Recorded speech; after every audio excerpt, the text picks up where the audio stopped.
good evening, good day, and just hello, guys. And today we're gonna review amazing game that's called Turbo Overkill. Either way, what matter is this Turbo Overkill is freaking amazing. Its specific combination of past and present produce ridiculously entrancing gunfest where escalation isn't so much a storytelling technique as its lifestyle choice. It is wholly committed to being as cool, colorful, and creative as it possibly can. A game that starts by putting a chainsaw in your leg and ends with goddamn technopalacy.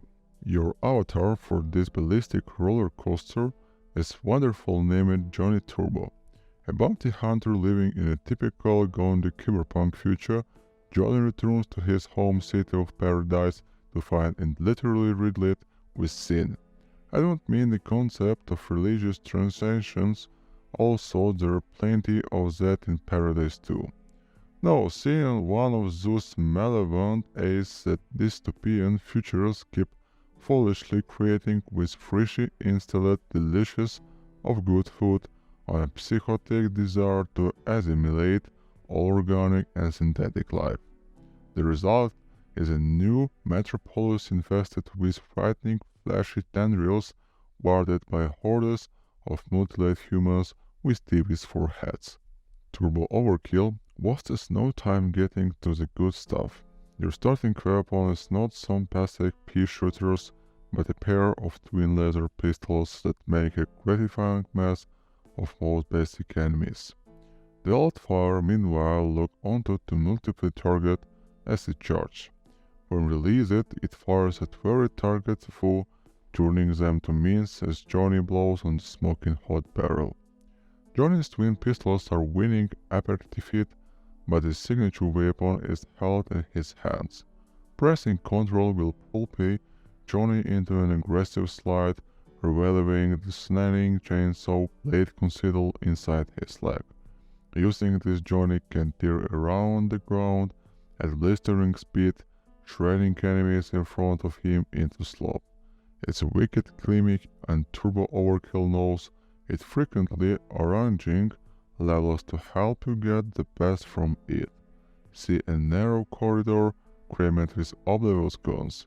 It's check or clock, baby. Even at this basic level, there is a distinctive quality to Turbo Overkill's gunplay. But it's only the start. Within minutes you pick up a pulse shotgun with delicious triple pump, alt-fire that launches a stun-locking upgrade for the mostly being largest opponent. A few levels later you pick up a chain gun to rival produce meat mulcher that also doubles as a flamethrower. The two best weapons are picked up halfway through the game. The first is telegraphing sniper rifle, which is named Implice. Lets you murder enemies by teleporting yourself into them, while anything is limited by the fact that you can only telegraph basic enemies. But the rifle redeems itself sought its unlockable upgrade, which lets you charge the primary fire into your ferocious railgun blast that will obliterate nearly anything. Then there's the ion cannon, which is a more freeform nov of the hammer of down from Gear of War. Aside from this apocalyptic old fire, what I love about the ion blaster is how handles ammo.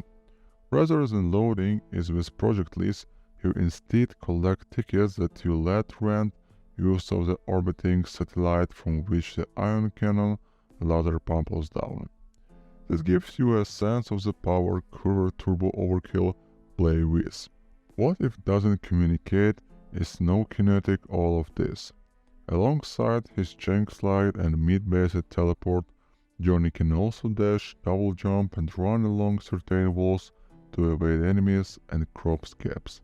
You spend almost as much time fighting in the air as on the ground, dashing, leaping and bouncing off enemies to maintain altitude while you rain hell on your opponent below.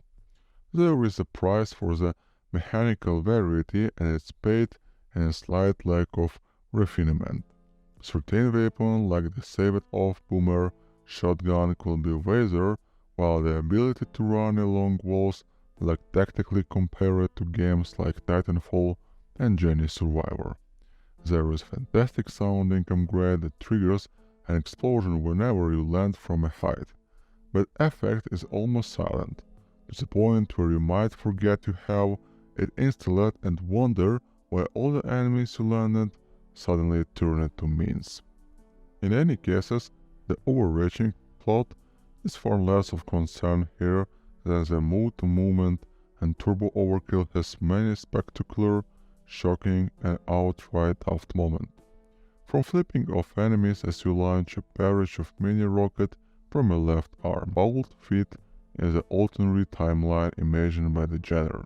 It's a game you might have seen if Daikatana was good, or if 3D Realms had released it potentially is unforgettable 2001 trailer or Duke Nukem Forever.